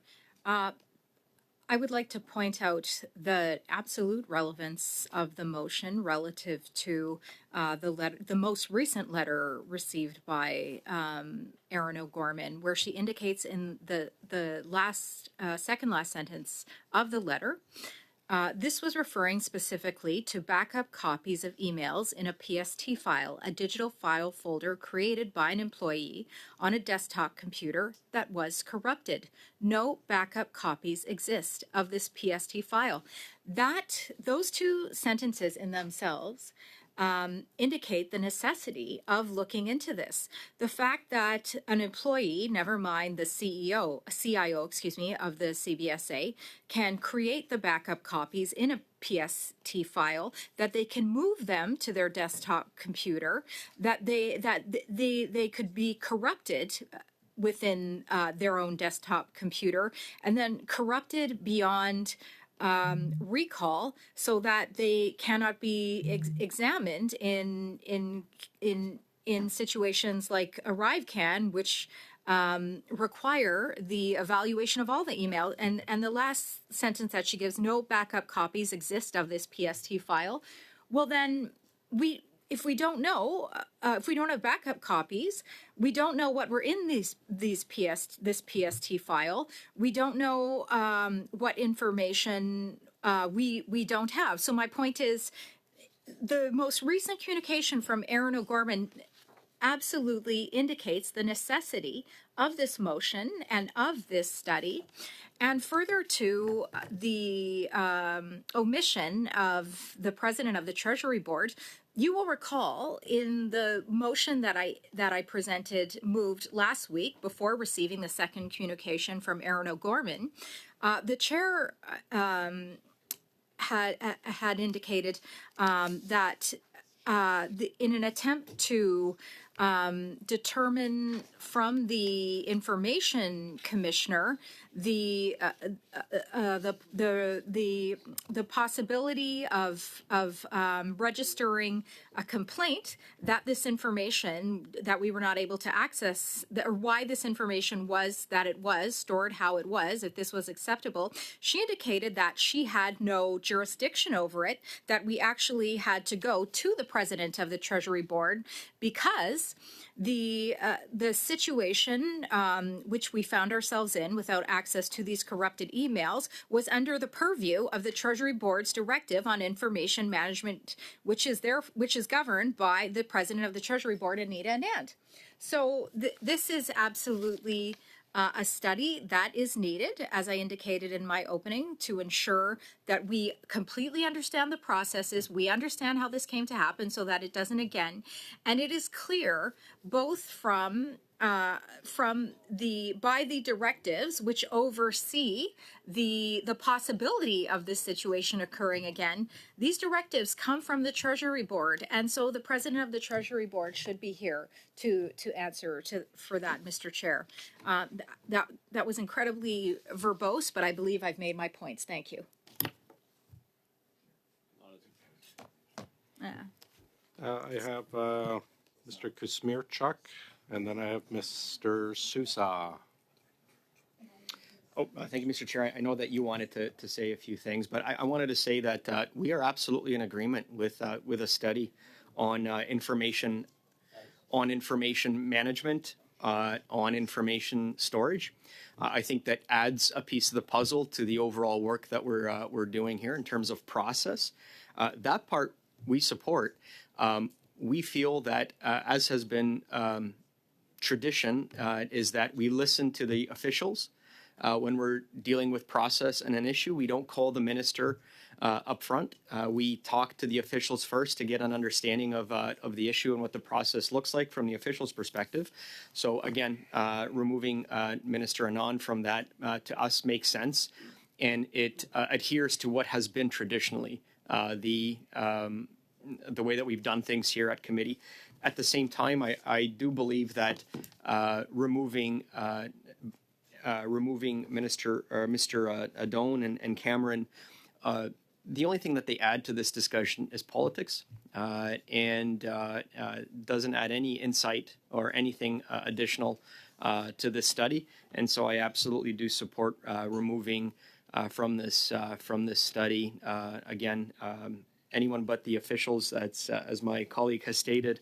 And not including Mr. Cameron and Mr. Doan as well too. Otherwise, we think this is a good study, and we appreciate it being brought forward. Do you mind if I interrupt? I see a few heads nodding. Are we okay with we'll lose Minister Anand, Mr. McDonald, and Mr. Doan? That's fine. Okay. Sorry. Are we fine with we'll lose those three? Great. Perfect. So we'll take UC on that. So the amended motion as original motion is amended by Ms. Blaney, then we're losing the three. We're all in agreement? Just have that repeated really quickly. Sure. Thank you. Probably, well, I haven't got the final part in front of me that Ms. Blaney added, but nothing changes on the preamble. For witnesses, it's TBS, President O'Gorman, Ms. Maynard from the IOC, Mr. Gagnon, who's I think is the temporary Chief Technology Officer, and the IT security specialist involved in the investigation, and then what was added by Ms. Blaney, which was I think was 2 meetings, and we get to a report. Is that correct, sir? Yes, but the amendment move forward by the Liberals. It's just reducing those names. I thought that they suggested to instead of having 4 meetings, you would reduce that to 2. That's what I just. Yeah. That was just stated. Yeah, that's what I just stated. Okay. Yeah. Okay. We're good. Okay. Do you wish to wait? Well, do you want it, the clerk just adjust and read it one last time? I think we're all in agreement, but just to be on the safe side. Right. Do you mind just reading into the record? Given recent concerns regarding file storage policy following the departure of public servants pursuant to Standing Order 1081, the committee called the following witnesses and undertake a 2-meeting study to better understand how the Government of Canada's Information Management Policy, the Privacy Act, the Access of Information Act, and the Treasury Board Directive on Information Management govern the handling and storage of government records. Well, it was for 2. We might have, to be honest, we might have a bit too much witnesses. Can we say 3? We may not need 3 if necessary. Okay. Yeah. Yeah, like we may get through it too, because TBS, if TBS sends 1 person, then it's. And the witnesses, I have Treasury Board officials, Information Commissioner of Canada, Caroline Ménard, Public Sector Integrity Commissioner, Harriet Soloway. And at the end, we have the amendment that was put forward initially by Ms. Blaney, and that the committee agreed to conclude the study after hearing from these witnesses and move on to the review of a draft report. That the committee present a report to the House and request a government response. Isn't O'Gorman supposed to be on there still? Yeah, she is. Okay, thank you. The President O'Gorman. Yeah, the Integrity Commissioner. The and the- Integrity Commissioner's out, but and- O'Gorman is there. Yep. Yep. Oh, yeah? Yep. Perfect. Oh, I'm sorry. So the Integrity Commissioner's out, but President O'Gorman is on the witness list. You want to make sure, Mr. Clerk, because you didn't say that. Yeah, I'll follow up. Yes. Okay, okay. I'll follow up. Quickly, we will go to you. We're almost out of resources, but we'll start. We'll at least here, and then we might have time Wednesday, depending on Mr. Haju.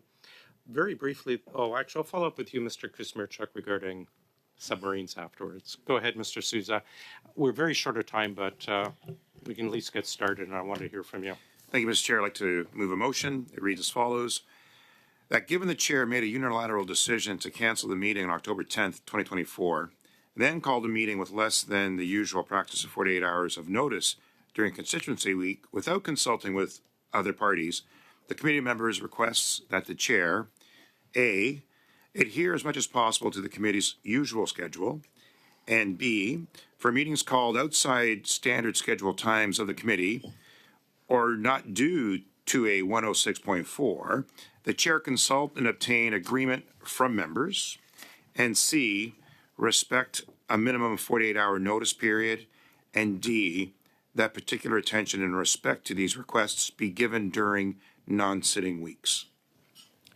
Point of order, Chair. This motion does not appear to be substantially different from a motion that was previously moved to this committee, so the appropriate process is to.